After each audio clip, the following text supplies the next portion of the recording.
Hi, I'm Tom at Ledgemere. It's another chilly day up here in Maine, and every once in a while we just get a spring that seems like it takes forever to get here.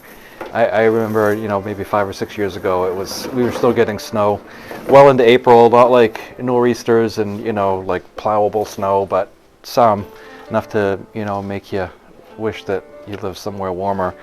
But anyway, I've got a lot of stuff to do, and, when I shoot these videos, a lot of times I'll have like, I don't know, 2-3 hours worth of footage, and so I condense it all down and try to make it something that is enjoyable, that you can sit down and stomach all at one sitting. I was watching Justin Rhodes, and he was counting on his watch, and he said he loses like 20% of his viewers within the first 20 seconds, and I think that's probably universal. It's interesting. It's one of those things that's, I don't know if people click on and decide they don't like it, or if they have like issues with the video. I don't know, but I think generally across the board, people notice that people watch for 5 seconds or whatever, and then they're gone. And so the trick is to try to hook people right away with something interesting, I guess. But anyway, today I'm just going to pretend that like you're one of my friends coming over to visit, or one of my kids that wants to talk to me. So usually I say, if you want to hang out, well, I got stuff to do, so you're welcome to either help me out or at least follow me around, because it's a farm, stuff has to get done. So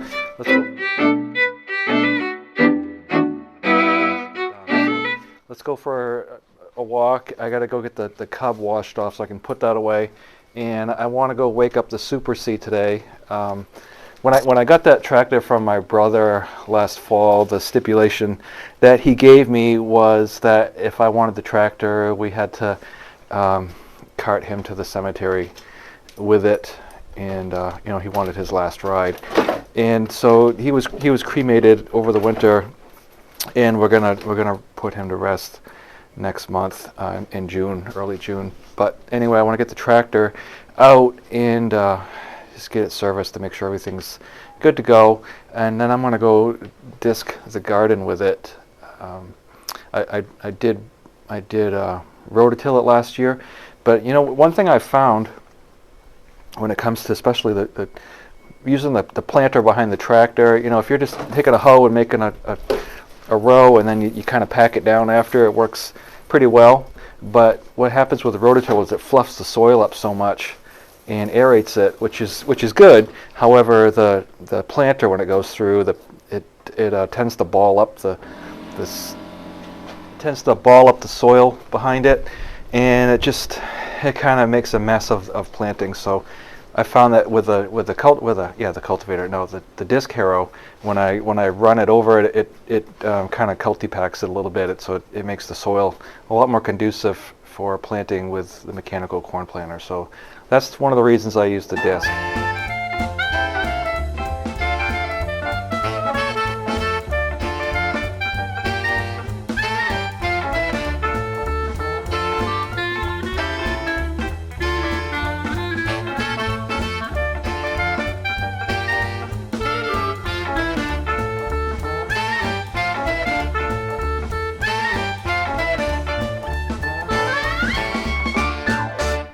So it's time to wake up the Super C.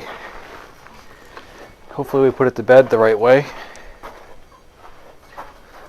I'll start out with some go-go juice. The Super C, fill it up here. This is the oil fill. It's like the 200, the Super A. A lot of those tractors have the oil fill on the top. The Cub, you fill it in where the dipstick is. But on the Super C, you'll see on the bottom there's 2 petcocks. The drain's underneath. And I don't even know why exactly there's 2. It's supposed to be in the middle, so if you just start putting oil in it and open the top one, once oil comes out the top, you've got enough oil in it. Sometimes you need pliers for these. Let's see. Nope.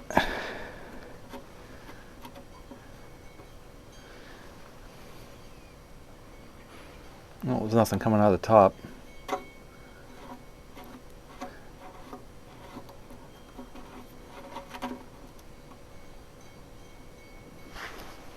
Usually it just seeps out the end. I don't see anything. Oh, there was a little bit. I just saw a couple drips. There it is. See it dripping out of there? So you know you've got enough oil. I'll check the oil cup when I get it down at the garage. I'm going to open up the fuel and see if it starts.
Helpful with a narrow front end tractor with a big load on the back is unlock your brakes. Now, if you're going down the road, you want your brakes locked together, but if you're in a field like this, the front end gets a little bit light, so you want to have those brakes separated so you can stand on whichever side you turn to.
Hello there.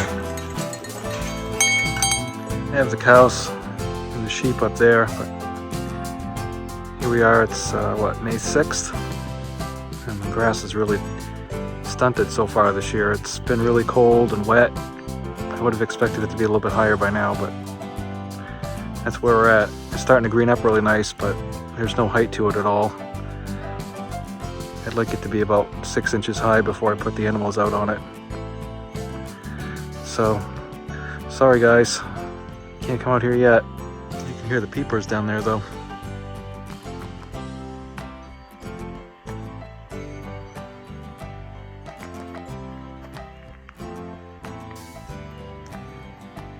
Black flies are out.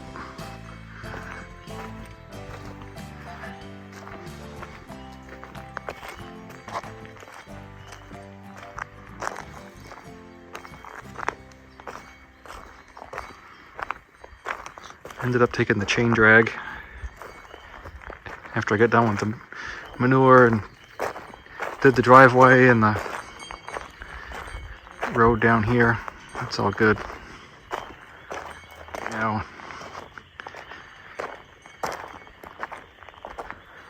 let the sacrifice field over here kind of sit idle for a couple weeks. They can go up here in the shed on the end of it. There's a place for them. Right there they can go in.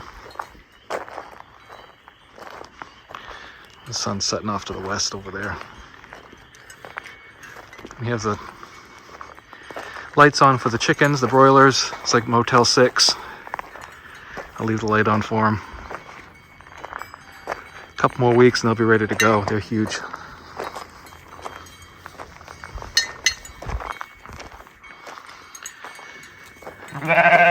Hey Henry. Violet.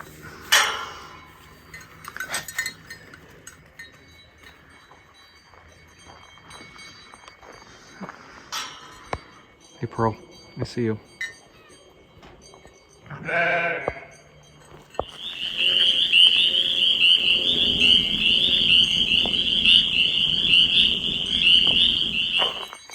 Coming? Oh, I know what you want. There you go. There you go.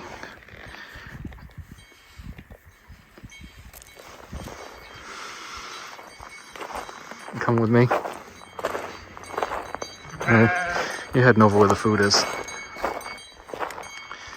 I ran 2 strands of electric all around the backyard and put the dogs out there.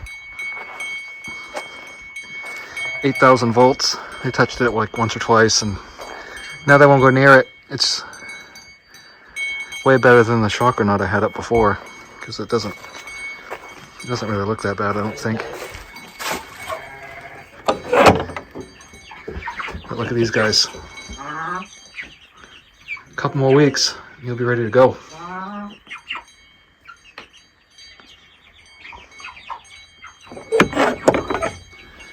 did have them able to go out here, but I think they're all in for the night. Yep, so let's drop the hatch.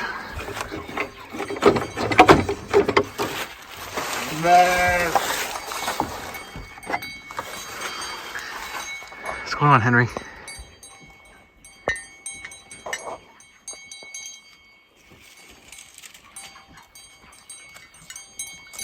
What are you looking for?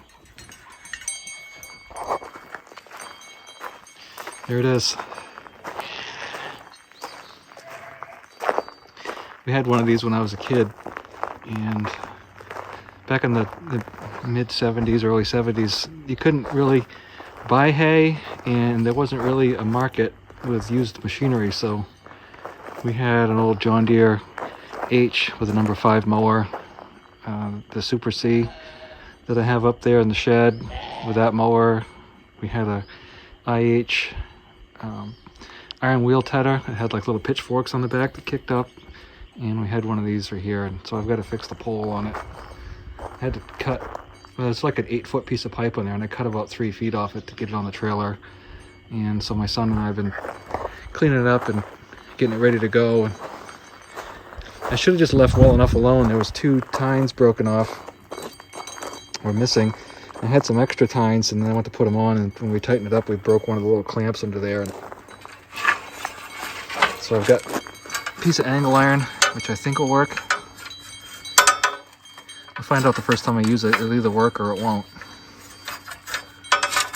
You know, it's still got plenty of float to it, like it should have. We'll see. But I'm going to tow it with the tractor and use the rope on the lever, and then on the back of the tractors there's a little loop that you hook your rope onto. It's pretty cool that they thought of that, because you know, back in the 50s people were still using these. Pretty common, it was still pretty commonplace. So more to come on that. There's the cats right there.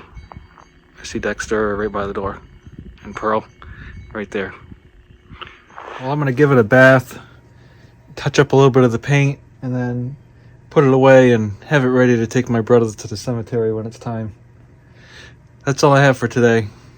Thank you for watching, and if you wouldn't mind, hit the subscribe button, thumbs up, comment, and make sure you hit the bell icon so you don't miss anything. Thanks for watching, and we'll talk to you next time.